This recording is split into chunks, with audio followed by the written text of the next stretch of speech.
हरिः ओं श्रीकौशिकान्वयसुधाम्बुधसेदपानं श्रीशुद्धसद्वगुरुवर्यतनूजरद्नं श्रीलक्ष्मणार्यवरदार्यपदाब्जभृङ्गं श्रीमत्सुचक्रवरदार्यमहं प्रपद्ये नीलादुङ्गस्तनगिरितटे शुद्धमुद्बोध्य कृष्णं पारार्ध्यं स्वं श्रीसरसिद्धमध्यापयन्ति जोच्चेष्टायां सृजनिगलितं या बलात्कृत्य पुन्दे गोदादस्येनमेदमिदं भूयवास्तु भूयः अन्नवयल पुதுவையாண்டாளரங்கற்கு பண்ணு திருப்பாய் பல்வதியம் இன்னிசையால் பாடி கொடுத்தாள் நற்பாமாலை பூமாலை சூடி கொடுத்தாளை சொல்லு சூடி கொடுத்த தொடர் ஒடியே தொல்பாவை பாடியருளவல்லவல்வளையாய் நாடி நீ வேங்கடவர்க்கு என்னவது என்னை மாற்றம் நாம் கடவா வண்ணமே நல்கு எல்லே இளம் கிளியே இன்னும் உறங்குதியோ எல்லே இளம் கிளியே இன்னும் உறங்குதியோ சில்லன்னழையேன் மின் நங்கமீர் போதர்கின்றேன் சில்லன்னழையேன் மின் நங்கமீர் போதர்கின்றேன் வல்லை உன் கட்டுரைகள் வல்லை உன் கட்டுரைகள் பண்டே உன் வாயறிதும் வல்லை உன் கட்டுரைகள் பண்டே உன் வாயறிதும் பல்லீர்கள் நீங்களே நானேதானாயிடுக பல்லீர்கள் நீங்களே நானேதானாயிடுக வல்ல நீ போதாய் உனக்கென்ன வேறுடையை வல்ல நீ போதாய் உனக்கென்ன வேறுடையை எல்லாரும் போந்தாரோ போந்தெண்ணிக்கொள் எல்லாரும் போந்தாரோ போந்தெண்ணிக்கொள் வல்லானை கொன்னானை மாற்றானை மாற்றழிக்க வல்லானை கொன்னானை மாற்றானை மாற்றழிக்க வல்லானை மாயனை வல்லானை மாயனை பாடலோ எம்பாவாய் எல்லே இளம் கிளியே. இந்த பாசுரத்தின் பொழிப்புரையை இப்பொழுது பார்ப்போம். இளமை தங்கிய கிளி போன்றவளே, இது என்ன? இத்தனை பெண் பிள்ளைகள் வந்த பெண்ணும் நீ உறங்குகின்றாயோ? பெண்காள், இதோ புறப்பட்டு வருகிறேன், சிலு சிலு என்று அழையாதீர்கள். இளங்கிளியே, நீ வார்த்தை சொல்லுவதில் வல்லமை உடையவள். உனது கடுமையான சொற்களையும் உனது வாயையும் நெடுநாட்களாகவே நாங்கள் அறிவோம். இப்படி சொல்லுகின்ற நீங்கள்தான் பேச்சில் வல்லமை உடையவர்கள். அன்றேல் நீங்கள் சொல்லுகின்றபடி நான் தான் வல்லவளாய் ஆக கடவேன். நான் உங்களுக்கு செய்ய வேண்டுவது ஏன் என்று உறங்குமவள் கேட்க, நீ சீக்கிரமாக எழுந்து வா, உனக்கு மட்டும் வேறு என்ன உடையா இரா நின்றாய் என்று உணர்ந்தவள் கேட்க, வரவேண்டியவர்கள் அனைவரும் வந்தனரோ என்று உறங்குமவள் கேட்க, வந்தனர் அனைவரும், நீ எழுந்து வந்து எண்ணி பார்த்துக்கொள் என்று உணர்ந்தவள் வந்தவள் கூற, என்னை எதற்காக வர சொல்கிறீர்கள் என்று உறங்குபவள் கேட்க, குவளையாபீடம் என்னும் வலிய யானையை கொன்று ஒழித்தவனும் சத்துருக்களான கம்சாதிகளை மிடுக்கு கொண்டு அழிந்தவர்களாய் செய்து அருளின மாதவனை பாடுகைக்கு என்று உணர்த்த வந்தவள் கூற, உறங்குமவள் எழுந்து வந்தாள்.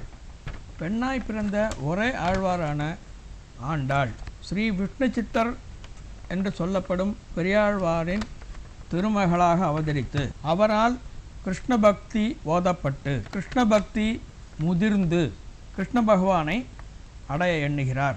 அப்படி அடைய எண்ணும் பொழுது யமுனை கரையில் கோபியர்கள் காத்தியாயினி விரதமிருந்து கண்ணனை அடைந்ததாக அறிந்து அதை ஸ்ரீவில்லிபுத்தூரிலே அனுகரிக்கிறார். அப்படி அனுகரிக்கும் பொழுது ஆண்டாள் ஒரு கோபியராகவே மாறிவிடுகிறார். நடை உடை பாவனை பேச்சு எல்லாம் ஆய்குலத்து இடைச்செயரை போலவே மாறி முடைநாற்றமும் கிடைக்க பெற்றார் என்று வியாக்கியாதார் சாதிக்கின்றனர். ஏன் இந்த முடைநாற்றம், ஆய்ச்சியர் நடை, ஆய்ச்சியர் பாவம் இதெல்லாம் கண்ணனுக்கு பிடிக்கும் என்பதற்காக. அப்படி பக்தி முதிர்ந்து பாவை நோன்பு நோர்க்கையிலே அதன் சரிதமாக 30 பாசுரங்களை தந்திருக்கிறார். இதிலே 29 பாசுரங்கள் இடைச்சி பாவத்திலும் 30வது தானாக பெரியாழ்வாரின் குமாரத்தியாக ஒரு பாசுரமும் அருளியிருக்கிறார். தனித்து செல்லாமல் அடியார்களை பாகவத உத்தமர்களை முன்னிட்டு கொண்டு எம்பெருமானை சரண் அடைய வேண்டும் என்கிற முறைப்படி 10 பாகவத சிரேஷ்டர்களின் இடத்தில் 10 சிறுமிகளை எழுப்பி நம்கோபாலன் மாளிகைக்கு சென்று கிருஷ்ணரை சரணடைய விழைகிறார். இதிலே 5 பாசுரம், முதல் 5 பாசுரம் முன்னுரையாக அமைந்தது. 6லிருந்து 15 வரை 10 கோபியர்களை எழுப்பி கொண்டு செல்கிறார்.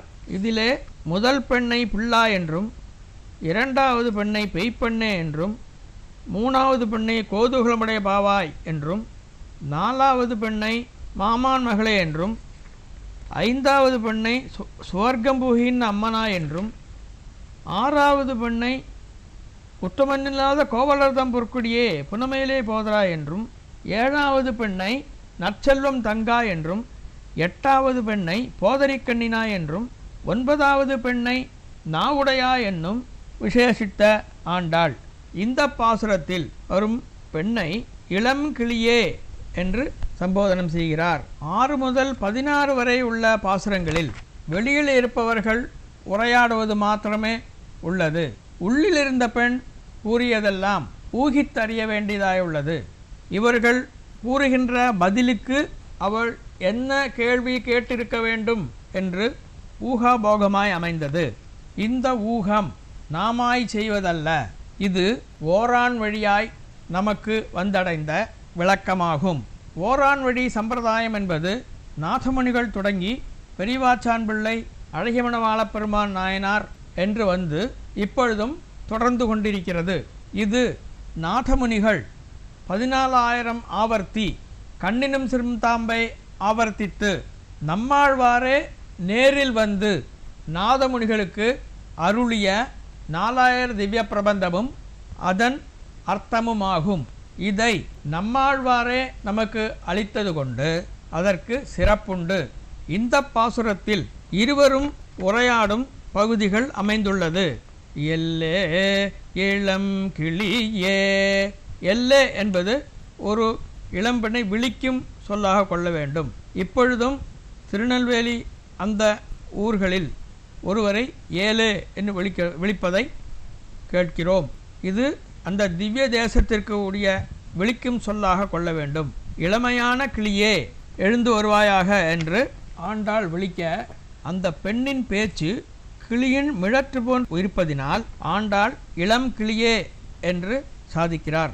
இளம்பெண்ணே, என்ன இது, நாங்கள் எல்லாரும் வந்த பிறகும் உறங்கிக் கொண்டிருக்கிறாயா என்று கேட்க, சில்லநழையேன் மின் நங்கமே போதர்கின்றேன்.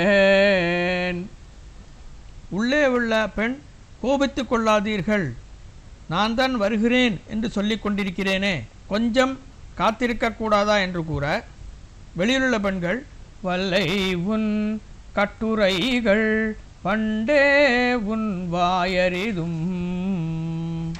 உன்னை பற்றி எங்களுக்கு நன்றாகவே தெரியும்.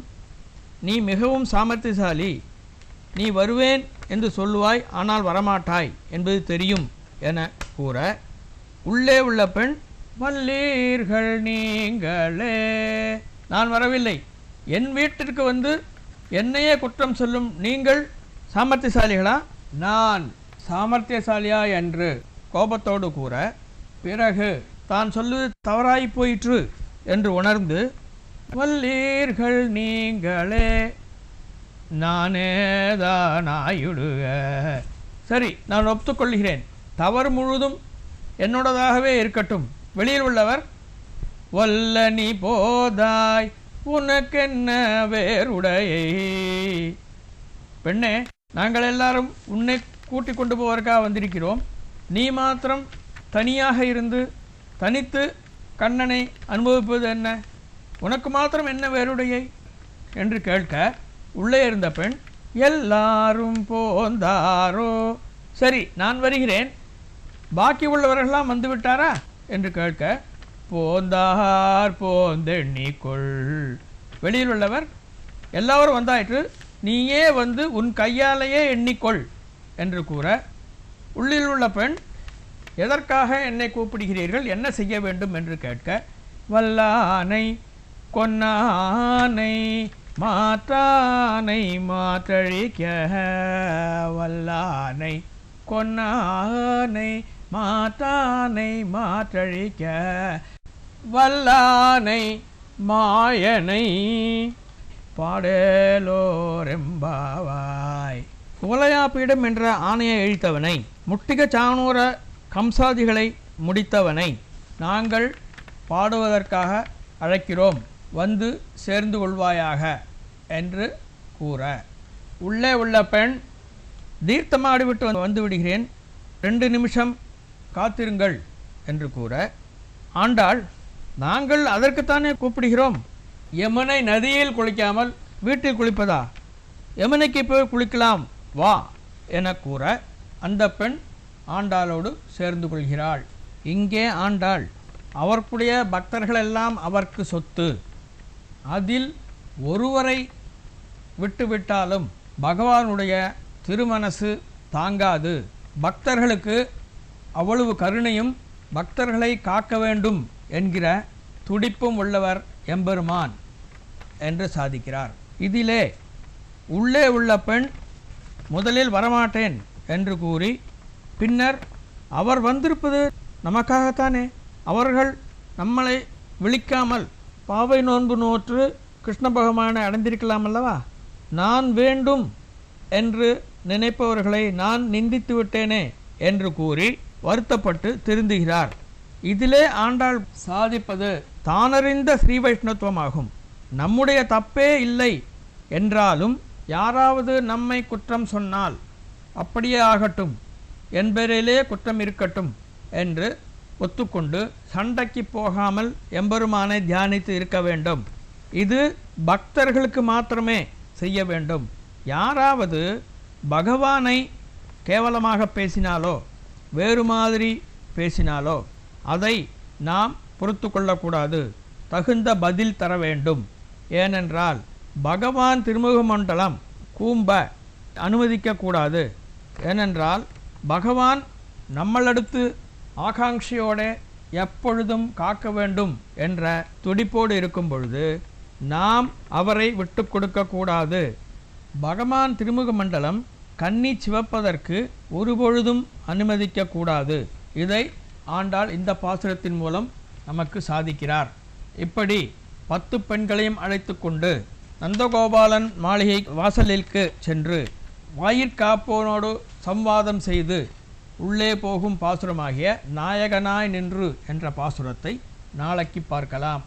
இன்று ஒருமுறை இன்றைய நாள்பாட்டை ஆவர்த்தித்து முடிப்போம்.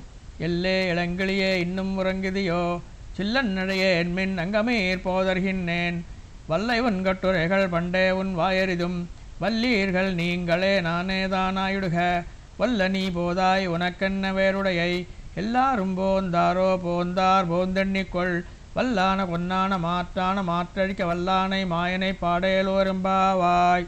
ஹரி ஓம். ஸ்ரீமத்கோதாயை நமஹ.